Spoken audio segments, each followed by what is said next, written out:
At dusk in Boston, on the 33rd floor of a downtown skyscraper, Mary Harrison was making final revisions to a report with a looming deadline. Looking across the narrow corridor of the investment analysis department, she noticed she was the only one working overtime. With a deep sigh, she looked away from her monitor to watch the city lights beginning to twinkle outside the window. Working late again? Her colleague Linda peeked in with a smile. Who are you trying to impress? Mary shrugged. Force of habit, she said with a slightly bitter smile. Mary was an ordinary woman by all appearances. Her brown hair was cut to shoulder length, with understated makeup and a conservative suit. Though plain in appearance, her mind was sharp, and the investment analysis reports she produced consistently received high praise. However, she never boasted about them herself. Mary's cell phone rang, with a mom appearing on the screen. Checking the time, it was already past 7:30. Typical of her mother Elizabeth to call right on schedule. Hello, Mom. Mary, still at work? Her mother's voice carried a hint of reproach. Are you ready for the Florida trip? Don't forget I'm coming to your house at 8 a.m. the day after tomorrow. Of course, I haven't forgotten, Mary said. The annual family vacation felt more like an obligation than something to look forward to. Taylor has already arrived. She and your father are talking about your new apartment. They're wondering if moving was a waste of money. Mary closed her eyes and counted to 3. My apartment is lovely. I can easily afford it with my own income. Yes, but Taylor already owned a townhouse at your age. It didn't take long for her sister Taylor to enter the Harrison family conversation. After graduating from Harvard Law School, Taylor worked at a prestigious law firm in Boston. The perfect sister. Her parents' pride and joy. Mom, I need to finish this report. I'll call you later, Mary said gently, but her mother had already moved on to the next topic. Have you seen Dad's new yacht? It's on his Instagram. Isn't it magnificent? We'll be taking it on this trip. That's nice, Mary answered absently. Complimenting her father George's latest toy was the expected response. After hanging up, Mary let out a deep sigh. She had grown up in a wealthy family. Her father George was the president of a real estate development company, and her mother Elizabeth was known in the local community as a philanthropist. From the outside, the Harrison family looked perfect, beautiful home, social status, and 2 daughters. But inside, it was different. From childhood, Mary had always heard, "Why can't you be more like Taylor?" Taylor excelled at everything effortlessly, academics, sports, socializing, while Mary always struggled. Her achievements were constantly compared to her sisters and found wanting. So I'll spend a week on a yacht starting the day after tomorrow, she murmured. Deep down, she dreaded this trip. The prolonged confinement with her family in a closed space was mental torture for her. Every year, she returned from these trips emotionally drained. She finished her report and shut down her computer. On her way home, she bought a coffee and headed to her apartment. Tomorrow was her last day at work before vacation. And the day after tomorrow, her fun, family time in the Florida Keys would begin. Mary told herself, this year will be different. This year, she was determined to stay strong even if she was ignored, compared, and criticized. It was time to stop being hurt by the words, "Why can't you be more like Taylor?" Still, a small hope burned in the depths of her heart.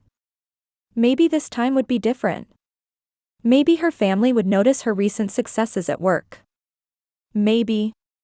Her phone rang again. This time it was a message from her father, "Don't forget to pack formal wear for the trip. I've arranged to meet important clients in the Keys. Taylor is preparing a presentation." Mary sighed. It seemed this year wouldn't be any different after all. The Florida sun beat down mercilessly. George Harrison's new yacht, Sea Lion, docked at a private marina in Key West Harbor, gleamed with its white hull in the morning light. Mary walked along the pier carrying her heavy bag. Her family was already waiting for her on deck. "You're late," Elizabeth said. She was dressed in the perfect, wealthy vacationer style with a wide-brimmed straw hat and white linen dress. "Good morning, Mary," Taylor waved from the deck. She was already relaxing in a deck chair, sunbathing in sunglasses and a bikini. We've been waiting for 30 minutes. My plane was delayed, Mary explained. In reality, she had arrived on time but had trouble with the rental car procedure at the airport. Father George looked up from the yacht's control panel. Finally here. Now, put your luggage down below and we'll depart right away, he ordered without looking at his daughter. Mary quietly obeyed and headed to the cabin. In her heart, anxiety about this trip was growing, especially about the destination her father had called a special place.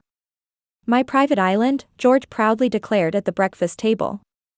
They were enjoying cheese omelets and fresh fruit in the yacht's luxurious dining area. Well, not exactly mine. It's a small island that the company occasionally rents for client entertainment. No one is using it this weekend. Isn't that wonderful, Mary? Taylor said. Dad is celebrating my recent big court victory. Remember? The Millennium Tech lawsuit? Mary raised her coffee cup to her lips. Yes, I heard about it, she answered quietly. In fact, she had recently achieved a major success herself. An investment strategy based on her analysis report had brought the company millions in profits. But she never had the chance to talk about it. Mary, how are you doing? Still at that little investment firm? Elizabeth asked. Her voice always carried a slight hint of disappointment. Mom, my company isn't small. In Boston, it's. By the way, Taylor interrupted, Ben Crawford invited me to dinner next weekend. You know, the hedge fund guy. Her parents' attention immediately shifted to Taylor. Mary's words vanished into thin air. It was always like this. The sea was calm, and the yacht was smoothly heading toward a small island. Mary stood at the bow, feeling the wind and looking at the outline of the island in the distance. Her father stood beside her. That's our destination for today, George pointed. It's small but a beautiful place.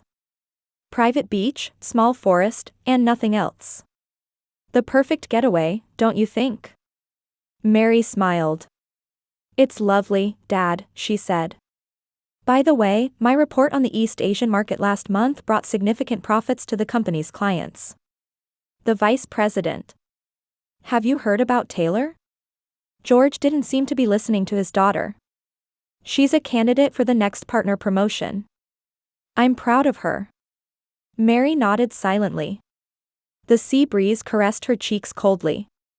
The island was small as George had described, but certainly charming.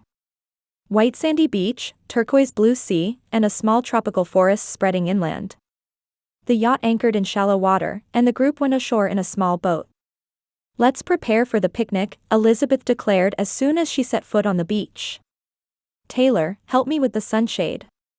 Mary naturally became the person carrying the luggage. She silently transported the heavy cooler box and baskets, setting everything up in the spot chosen by her parents and Taylor. Is this okay? She asked, wiping away sweat. Elizabeth looked around critically. The tablecloth is crooked. And the drinks should be placed more in the shade. Mary took a deep breath and made the corrections as instructed. Lunch was lavish. Lobster salad, assorted fruits, champagne. The conversation was filled, as usual, with talk of Taylor's work and George's business successes. Mary, isn't it time you thought about marriage? Elizabeth suddenly asked. You're already 32. When I was your age, I was already pregnant with you. Mary gripped her wine glass tightly. I'm focusing on my career right now, Mom. But opportunities to meet good men your age are diminishing. You need to be more proactive, like Taylor. Taylor smiled smugly. I'll take you to my firm's party next time. There are plenty of single lawyers there. If there's anyone who would be satisfied with me, Mary said quietly. That attitude is why you're still alone, Elizabeth sighed. Mary stood up. I'm going for a walk. No one tried to stop her. Mary left the beach and headed toward the interior of the island. Entering the small forest, she was able to escape the noise. Finding a small clearing among the trees, she sat down.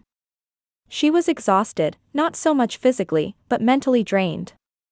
Always the same, she murmured. When will they ever see me? Sunlight filtered through the trees, creating warm patches of light. Mary closed her eyes.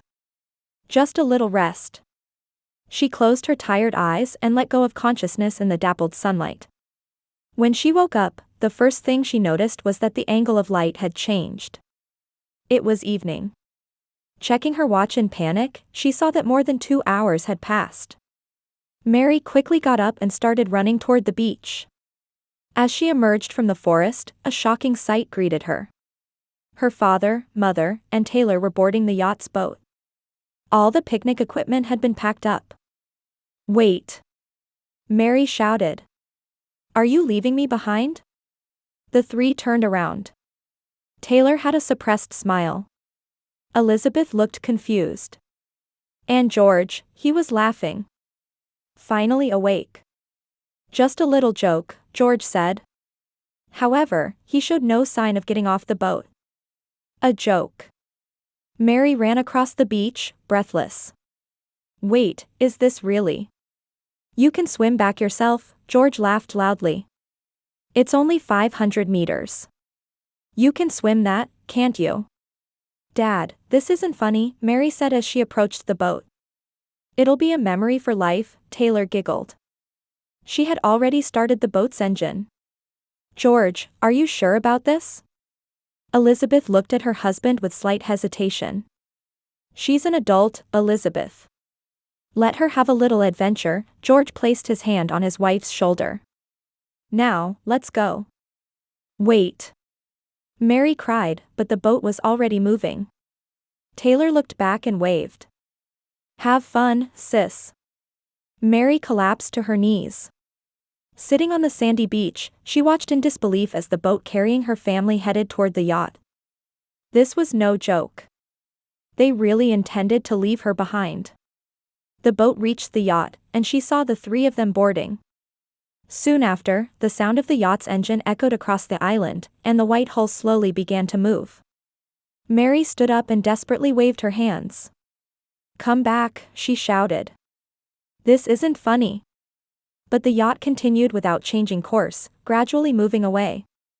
Mary stood dumbfounded, watching the ship carrying her family disappear into the horizon. She was left alone on an unfamiliar island. As the sun began to sink into the sea, Mary was wrapped in loneliness and fear. She sat on the beach and checked her cell phone again. The NO service display remained unchanged. She had tried to make calls several times, but it was useless.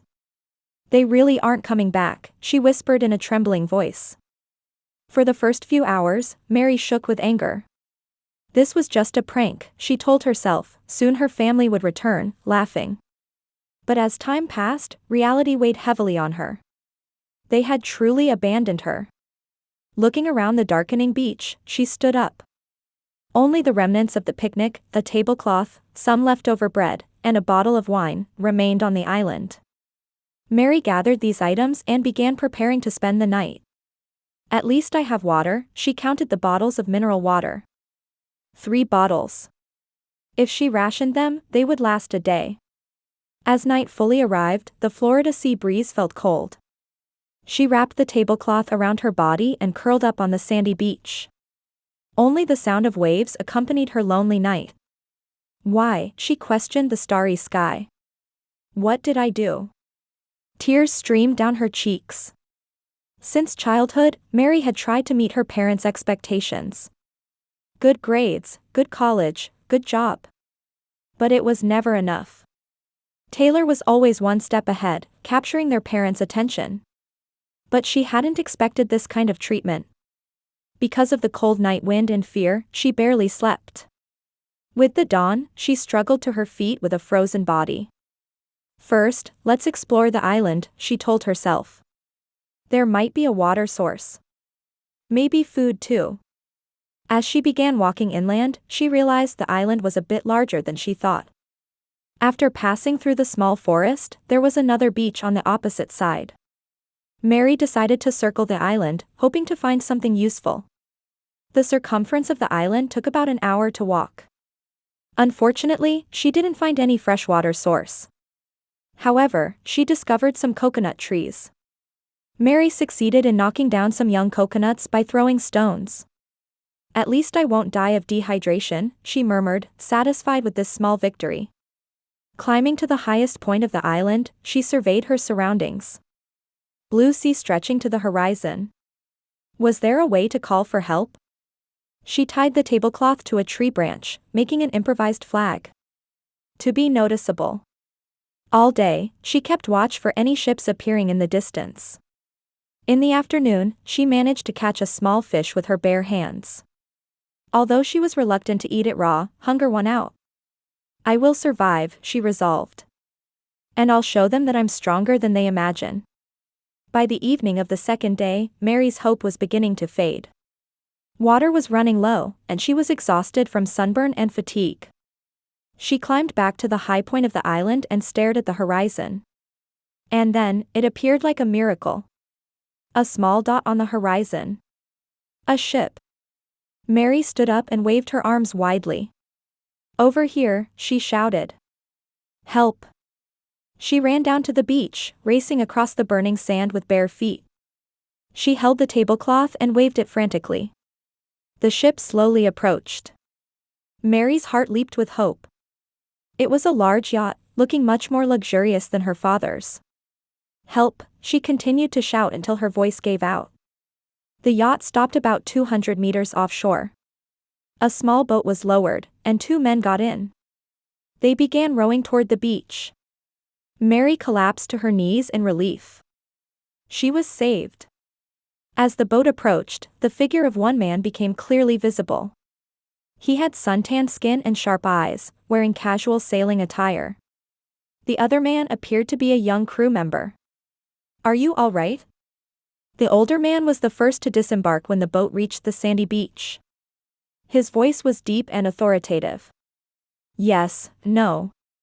Mary answered in a confused state. I was left behind. The man approached her, seeming to quickly assess the situation.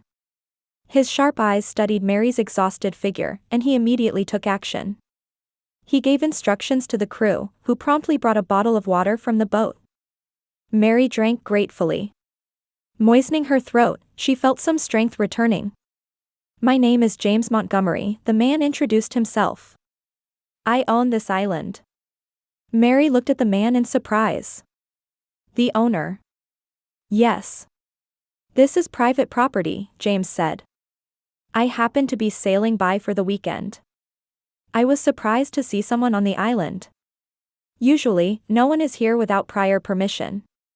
Mary's expression mixed embarrassment with relief. I'm sorry. My family. Let's talk slowly, James said gently. First, let's get back to the yacht. You need rest and proper food. Mary nodded and boarded the boat with James's help. The yacht's interior was luxurious. Mary took a shower, changed into clean clothes, and was escorted to the dining room where James was waiting. The table was set with light food and drinks. Now, please tell me your name and why you are here, James asked calmly. I'm Mary Harrison. She took a deep breath. My family left me on the island as a joke. James's eyebrow raised. A joke. Mary told him everything. Her father's yacht, the family trip, and the moment they laughingly left her behind. As she spoke, she tried to hold back tears, but her voice trembled. James's expression gradually hardened. That's not a joke, but an illegal act, he said with quiet anger. Trespassing and abandonment. Your family could face legal consequences. Mary looked up in surprise. Legal consequences? No, I don't want. Mary, James gazed at her with serious eyes. You were in mortal danger. Think about what could have happened if I hadn't passed by. His words sank heavily into Mary's heart. Indeed, she had been in a truly dangerous situation. I too once experienced betrayal by those I trusted most. James suddenly began a personal story. A shadow of distant memory floated in his eyes. A man who was both my business partner and close friend embezzled company assets behind my back. Just as you trusted your family, I trusted him. And we were both betrayed. Mary stared at James in silence. She felt a strange empathy with this well-known businessman's words. "I'd like to give your family the punishment they deserve," James said quietly. "But not through legal means, in a more educational way." "What do you mean?" Mary asked. James smiled. "Tell me about your work. I want to know the real you." Mary was surprised but began talking about her investment analysis job, successful projects, and efforts that went unrecognized by her family. As she spoke, her voice regained confidence. James listened carefully, occasionally asking sharp questions. Gradually, a color of respect appeared in his eyes. "You have exceptional talent, Mary," he finally said. "And you should be surrounded by people who properly appreciate that." The day faded, and the starry sky was visible from the yacht's windows. Mary and James's conversation continued.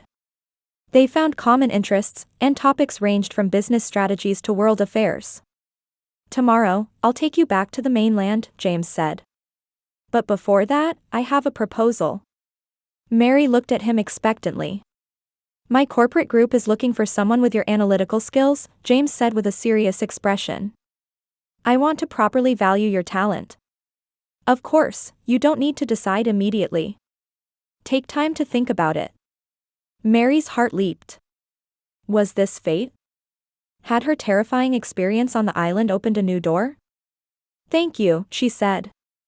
"I'll consider it seriously." James's yacht returned to Key West Harbor. Mary stood on the deck, remembering that just a few days ago, she had departed from this same harbor with her family.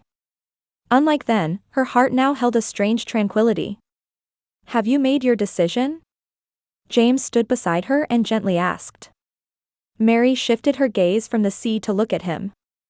"Yes. I accept your offer." James smiled with satisfaction. "Good decision. Let's meet at the New York office on Monday." They parted at the hotel. Alone in her luxury hotel room, Mary pondered what to do next. First, she needed to contact her family. She hesitantly picked up her cell phone and called her mother. "Mary." Elizabeth's voice was filled with surprise. "Are you safe?" "Yes, Mom. I'm fine." Mary's voice was calm. "Everyone has been worried about what happened to you." She thought it was a lie. "Really?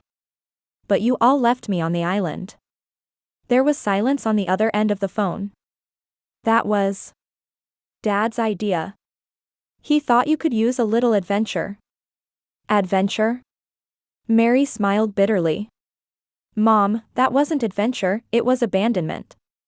"Don't be so dramatic," Elizabeth said in an excuse-making voice. "We planned to return after a few hours. But the sea got rough." Another lie. The weather had been perfect. "It's okay, Mom. A friend stopped by the island, and I was rescued. I'm safe in a hotel now." "A friend? What friend?" "Come home quickly. Dad will come get you." "No, that's not necessary," Mary said calmly. "I'm going to New York on Monday. I've got a new job." "What?" Elizabeth exclaimed in surprise. "But what about your job in Boston?" "I'm quitting." "Mom, I have to go. I'll be in touch later." Mary hung up the phone. Feeling a strange sense of liberation, she gazed out the window. This was a new beginning. The following Monday, Mary stepped into Montgomery International Headquarters in New York. From the office located on the top floor of the skyscraper, a breathtaking view of Manhattan spread out. James welcomed her warmly and immediately got down to business. "I want to maximize your analytical abilities. Let's start with evaluating our new investment projects." Mary's talent was quickly recognized. Her sharp analysis and intuitive market understanding brought the company significant profits. James praised her in public and included her in important meetings. She felt true appreciation and respect she had never experienced before. Meanwhile, she kept contact with her family to a minimum. She would only briefly respond to occasional calls from her mother. She rarely replied to messages from Taylor. Your family seems perplexed by your sudden change, James said one day. They were having dinner at an upscale Manhattan restaurant. Mary took a sip of wine. They're confused by my success, not my change. They're not used to seeing me recognized. James nodded thoughtfully. Actually, there's something I should tell you. I've been investigating your family's company. Mary looked up in surprise. Why? At first, it was mere curiosity. But as the investigation progressed, I discovered something interesting. James lowered his voice. Your father's company, Harrison Development, is in financial trouble. What? Mary asked in disbelief. But they always. The appearance might have been good, but the reality is different. Your father has been continuing unreasonable expansion for several years, and his debt is growing. The new yacht is just one example. Mary was speechless. Was their luxurious lifestyle actually built on sand? Through an investment group, I've been quietly buying up their shares, James continued softly. Soon I'll own enough stock to have influence over the management. Mary stared intently at James. Are you trying to punish my family? James returned her gaze directly. I'm a businessman. I just found a good investment opportunity. Although, I do think there are problems with the current management of that company. Mary was hit with complex emotions. Was this the revenge she wanted? Or simply the realization of justice? What are you thinking? James asked. I don't know, Mary answered honestly. They hurt me. But they're my family. Yes. That's why I respect your opinion. Let's decide together how to proceed. Months passed, and Mary was promoted to vice president of Montgomery International. Her name began appearing in economic magazines, and her analyses were highly regarded in the investment world. Meanwhile, James's plan was steadily progressing. He had acquired 40% of Harrison Development's shares and was demanding a seat on the board of directors. Contact from her family increased as well. At first, it was just short, "How are you?" messages from her mother, but eventually, her father also began calling. Mary, it's been a while. George's voice didn't sound as confident as before. Seems like you're doing well in New York. Yes, Dad. I'm very fulfilled. Good. He paused slightly. Actually, I wanted to consult with you about the company. Mary sensed a weakness in her father's voice that she had never heard before. Is something wrong? No, nothing serious. Just, a new investor has appeared, and the situation is changing a bit. Later, Taylor also contacted her. Sis, you're amazing lately. Her voice mixed with a respect that wasn't there before. Should we meet up sometime? Mary responded coolly to these contacts. She didn't want revenge. Rather, she just wanted to face her family on equal terms. A year later, James and Mary headed to Boston. It was the day of Harrison Development's new board meeting. James had become the leading shareholder with the authority to determine the company's direction. The Harrison family was invited to dinner with James at an upscale Boston restaurant. Mary entered the restaurant with quiet excitement and anxiety. Her family was already seated at the table. Father George, Mother Elizabeth, and Sister Taylor. Their expressions were stiff and tense. When Mary entered, all three faces turned to her simultaneously. Mary. Elizabeth stood up and tried to embrace her daughter. Her attitude was clearly different from before. Hello, Mom, Mary greeted calmly. George and Taylor also stood up and exchanged awkward greetings. They all seemed to be expecting something. A helping hand, protection, or perhaps forgiveness. Is Mr. Montgomery not here yet? George asked anxiously. He'll be here soon, Mary said. A heavy silence fell. Mary looked at these people who once looked down on her, now sitting anxiously before her. They had lost their company and their social credibility had declined. The former arrogance was nowhere to be seen. The restaurant door opened, and James entered. The moment they saw him, the blood drained from the faces of the three Harrisons. George's expression changed dramatically in particular. You? George stared at James in disbelief. James approached the table and stood next to Mary. Smiling, he surveyed the Harrison family. "It's been a while, Mr. Harrison," James said quietly. "Let me formally introduce myself.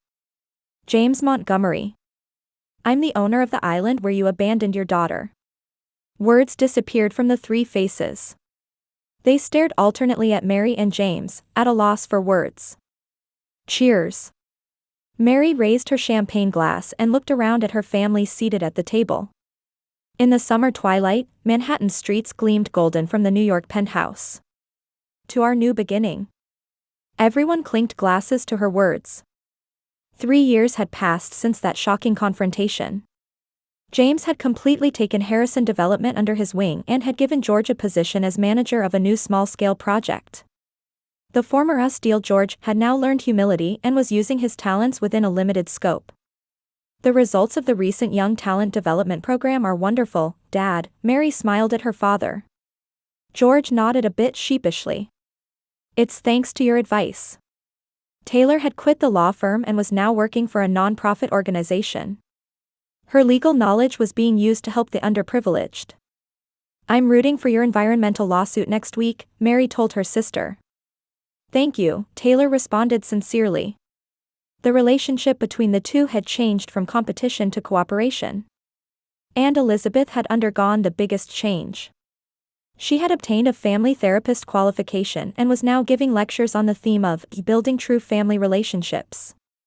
"Last week's lecture was a great success," Elizabeth reported happily. "I think it gave many people a chance to think about the true meaning of family." James smiled quietly next to Mary. He had respected Mary's decision to choose rebuilding rather than revenge. The punishment for the Harrison family was not to destroy them, but to give them the opportunity to become a true family. "Now, a word from me," James raised his glass. "We all make choices in life. Who to love, who to trust, who to call family. Blood ties are coincidental, but true bonds are created by choice." He sent a gentle look to Mary. The two had become good partners, supporting each other in both work and private life. It wasn't a romantic relationship, but their bond was deeper than that. "Finally, from me," Mary stood up and raised her glass. "A real family is the people who bring out the best in you. People who accept each other's weaknesses, celebrate strengths, and help each other grow." She looked at her parents and sister. Tears glistened in their eyes. "We took a roundabout path, but I think we've finally become a real family." Outside the window, Manhattan's lights began to illuminate all at once. Like the beginning of a new night, a new future spread before them. Mary clinked her glass with James's and smiled slightly. Sometimes life's worst events can bring about the best turning points. The day she was abandoned on the island was the darkest day of her life. But now, looking back, she thought it was the first step toward the light.